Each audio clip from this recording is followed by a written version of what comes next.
అదే RTV app వార్తల్ని క్షణాల్లో చదివే అవకాశం ఉంటుంది. ఒక న్యూస్ పేపర్, ఒక టెలివిజన్ ఛానల్ మీ చేతుల్లో ఎప్పుడూ ఉంటాయి. నిన్న టీఆర్ఎస్ పార్టీ ఆఫీస్లో కేసీ నరసింహులు గారు వారిని పట్టణ ప్రథమ పౌరుడిగా అందరూ కౌన్సిలర్లు, ప్రజలందరూచే ఎన్నుకోబడ్డ కౌన్సిలర్లు అందరూ కూడా ఆయనను చైర్మన్గా ఎన్నుకుంటే ఆ సీట్లో కూర్చున్నాడు. నిన్న ఆయన మాట్లాడుతున్న మాటలు చూస్తుంటే హాస్యాస్పదంగా అనిపిస్తుంది. ముఖ్యంగా గెలుపోటములు దైవాధీనం, ప్రజలే నిజంగా దేవుళ్ళు అన్నట్టుగా ప్రజా తీర్పును మనం శిరసా వహించాలి. కానీ మనకు నోటికొచ్చినట్టుగా మనకు కడుపు నిండితే ఒక మాట, కడుపు వెళ్తే అయితే ఒక మాట మాట్లాడనేది తప్పది. ఈరోజు మహబూబ్నగర్ నియోజకవర్గ ప్రజలందరూ చాలా తెలివిగల వాళ్ళు, ఇంటలెక్చువల్స్ ఉన్నారు మహబూబ్నగర్లో, ఎడ్యుకేటెడ్స్ ఉన్నారు, ఎంప్లాయీస్ ఉన్నారు, అన్ని రకాల వారు మన మహబూబ్నగర్లో ఉన్నారు. వాళ్ళందరూ కూడా ఈరోజు అసెంబ్లీ ఎన్నికల్లో సరైన తీర్పు ఇచ్చి ఈరోజు ఎన్ఎం శ్రీనివాసరెడ్డి గారిని ఎన్నుకోవడం జరిగింది. 2 లక్షల చిల్లర ఓటర్లు ఈరోజు అందరూ గమనించి మెజార్టీ పీపుల్ ఈరోజు ఓట్లేసి ఎన్ఎం శ్రీనివాసరెడ్డి గారిని గెలిపించారంటే వాళ్ళందరూ కూడా ఓన్లీ రెడ్లే లేరు. బీసీలు, ఎస్సీలు, ఎస్టీలు, మైనార్టీలు, క్రిస్టియన్ మైనార్టీ, ముస్లిం మైనార్టీ అందరూ ప్రజలందరూ ఏకమై ఆయన మంచితనాన్ని, ఆయనలో ఉన్న సౌమ్యుడు అని చెప్పేసి, చదువుకున్న వ్యక్తి అని చెప్పేసి, గతంలో 2.5 సంవత్సరాలు మచ్చ లేకుండా మహబూబ్నగర్లో పాలన చేసిందన్న ఉద్దేశంతో ఆయనకు అందరూ బ్రహ్మరథం బట్టి ఈరోజు గెలిపించారు. అలాంటి వ్యక్తిని పట్టుకొని చీము, రక్తము, నెత్తురు అని మాట్లాడుతున్నారు. మీరు బిఏ వరకు చదివినని నువ్వే నిన్న మీడియాలో చెప్పినావు. ఎంతవరకు చదివినావు? మేము సర్టిఫికెట్లు అయితే చూడలేదు, ఎవరి సర్టిఫికెట్ ఎవరు చూడం. కానీ చదువు సంస్కారం కలిగిన మనం ఏమైతే ఉందో ఒక హోదాని, ఒక వ్యక్తిని గౌరవించి మాట్లాడాలి. నీ చైర్మన్ సీటుకు పెసరు పెట్టే వరకు నీకు చీము నెత్తురు గుర్తుకొస్తుంది. అంతకుముందు చీము లేదు, నెత్తురు లేదు అన్నట్టుగానా? పద్ధతిగా మాట్లాడాలి. మీరు మాట్లాడే విషయంలో మీరు కూడా నాకంటే వయసులో పెద్దవాళ్ళు కాబట్టి నేను గౌరవించి మిమ్మల్ని ఒకటే మాట అడుగుతున్నాను. నేను చీము నెత్తురు అని మాట్లాడడం తప్పు అని మాట్లాడుతున్నాను. నేను బీసీలు ఈరోజు గుర్తుకొచ్చిరా? మహబూబ్నగర్ను గత ఎన్ని సంవత్సరాల నుంచి బీసీలు పాలిస్తున్నారు తెలియదా మీకు? ఈరోజు మహబూబ్నగర్లో చైర్మన్ సీట్ ఈరోజు వరకు బీసీలకే ఉన్నది, తెలియదా? అది ఒక బీసీలు అనేది బీసీలు, ఎస్సీలు, ఎస్టీలు అని చెప్పేసి మతాల, కులాల, మతాల మధ్య చిచ్చు పెట్టింది మీరు. అన్న తమ్ముళ్ళ మధ్యలో చిచ్చు పెట్టింది మీరు. ఈరోజు మున్నూరు కాపునని మాట్లాడుతున్నావు. మున్నూరు కాపులో ఈరోజు బూర్జు సుధాకర్ రెడ్డి అన్న వయసులో ఎంత పెద్దవాడో మనకు తెలుసు. అలాంటి వయసును గౌరవించి కనీసం ఆయనను గౌరవించాలి. ఆయన చేసిన దొంగతనం ఏంది, ఆయన చేసిన తప్పేంది, ఆయనను ఎంత ఘోర అవమానపరిచిందో నీకు తెలియదా? నీ కండ్ల ముందర నేనే ముందున్నా నీకు వీడియోలో చూపించి చూడు బూర్జు సుధాకర్ రెడ్డి పరిస్థితి అని చెప్పేసి జేపీఎన్సీ రవికుమారు, నువ్వు, నేను, మీకు ఇదే కేసీ నరసింహులు, నేను చాలామంది కూడా ముందరుండి చూపిస్తే ఆయనను నిక్కర్ పైన, గ్రీన్ కలర్ నిక్కర్ పైన ఉండి ఆయనను కొడుతున్నారు పోలీసు వాళ్ళు. అది మనం మాజీ మినిస్టర్ గారు చూపించిన క్వార్టర్స్లో చూపిస్తే ఆ రోజు నవ్వుతున్నాను. ఆ రోజు నువ్వు మున్నూరు కాపు అని గుర్తుకు రాలేదా? దయచేసి మాట్లాడేటప్పుడు గుర్తుంచుకోండి. ఒకటే చెప్తున్నా, గెలుపోటమి దైవాధీనం. ప్రతిదాన్ని మనం యాక్సెప్ట్ చేయాలి. గెలుపుని ఎలా స్వీకరించినావో ఓటమిని కూడా అలా స్వీకరించాలి. ఫ్రస్ట్రేషన్లో మాట్లాడతావు మున్నూరు కాపునని. ఈరోజు కులాల, మతాల మధ్య చిచ్చు పెట్టేది మీరని మళ్ళీ ఒకసారి చెప్తున్నా నేను. ఇదే ఏనుగొండలో ఇదే మీరిద్దరు కోరమోని వెంకటయ్య, కేసీ నరసింహులు ఉంటే మీ ఇద్దరి మధ్యలో చిచ్చు పెట్టి కోరమోని వెంకటయ్యను చైర్మన్గా చేస్తాని ఆయనను ఇబ్బంది పెట్టి నిన్ను చేసినందుకు నువ్వు సంతోషపడలేదా? మరి ఆ రోజు మున్నూరు కాపు కులం నీకు గుర్తుకు రాలేదా?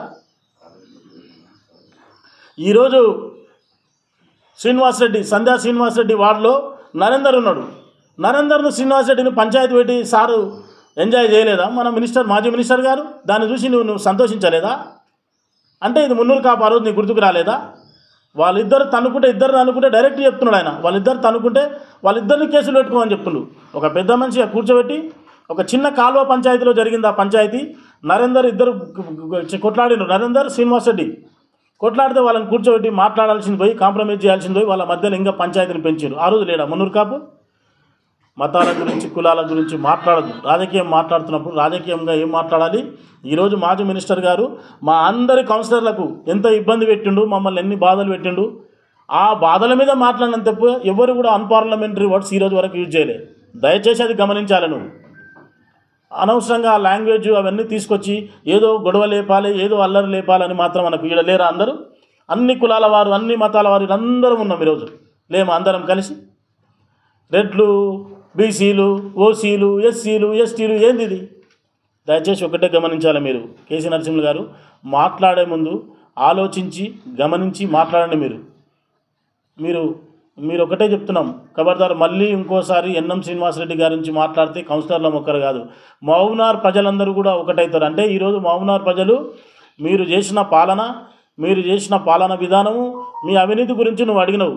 అవినీతి గురించి నేను ఒకటే చెప్తున్నా కేసీ నరసింహులు గారు, ఎంతమంది కాంట్రాక్టర్ల దగ్గర ఎన్నెన్ని డబ్బులు వసూలు చేసినావు నేను బయటికి తీయాలనా? ఛాలెంజా ఇది? రేపు పొద్దున్నే కాంట్రాక్టర్లతో నేను ప్రెస్ మీట్ పెట్టియాలనా?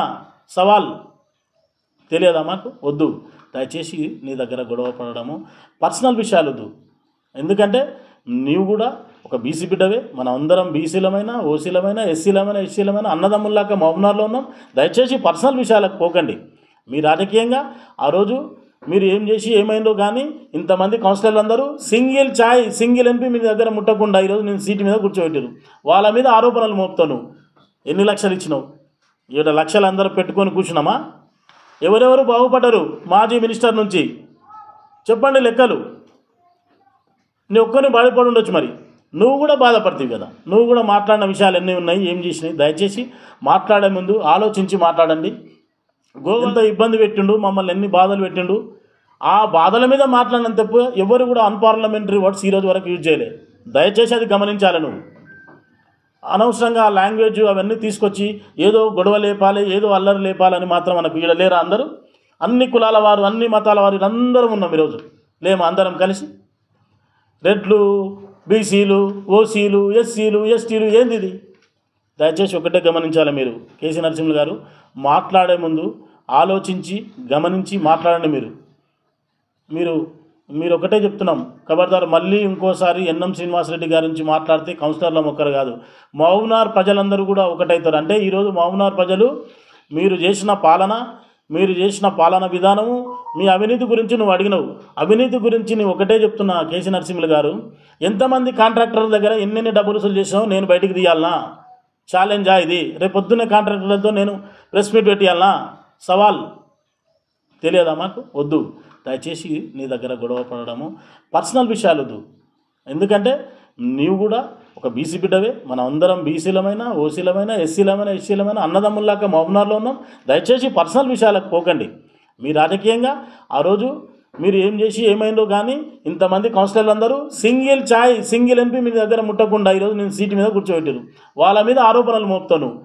ఎన్ని లక్షలు ఇచ్చినావు? 7 లక్షలు అందరూ పెట్టుకొని కూర్చున్నామా? ఎవరెవరు బాగుపడ్డారు మాజీ మినిస్టర్ నుంచి? చెప్పండి లెక్కలు. నీ ఒక్కరిని బాధపడి ఉండొచ్చు, మరి నువ్వు కూడా బాధపడతావు కదా. నువ్వు కూడా మాట్లాడిన విషయాలు ఎన్ని ఉన్నాయి, ఏం చేసినాయి? దయచేసి మాట్లాడే ముందు ఆలోచించి మాట్లాడండి. గోవా కాదు గోకర్ణ అంటావు. నా దగ్గర ఇప్పుడే వీడియో ఉంది, ఒక్కసారి నా దగ్గర నేను చూపిస్తా. గోవా టికెట్లు నా దగ్గర ఉన్నాయి. మొదటి రోజు అందరూ వెహికల్స్లో పోయింది అందరూ. రెండో రోజు ఎవరెవరు కలిసిపోయినారు, ఎవరు తమ్ముడు ఎవరెవరు కలిసి ఎంతమంది 6 మంది టికెట్లు ఎవరెవరు బుక్ చేసినా నా దగ్గర వీడియో చూపిస్తాను. ఒక్కసారి నాకు నేను చూపిస్తాను. ఇప్పుడు మీకు చూపించమంటే దయచేసి మా హైదరాబాద్ టు గోవా నేమ్తో సహా ఉంది. నేమ్స్తో సహా ఎన్ని టికెట్లో చూపిస్తాను నేను. గోవా కాదు గోకర్ణం అంటావు. విజయవాడ పోయినాం, కనకదుర్గమ్మ దర్శనానికి పోయినాం. సరే ఎక్కడికి పోయినాం అనేది కాదు, అబద్ధాలు ఎందుకు చెప్తావు? గోవా కాదు గోకర్ణం అంటారు మీరు.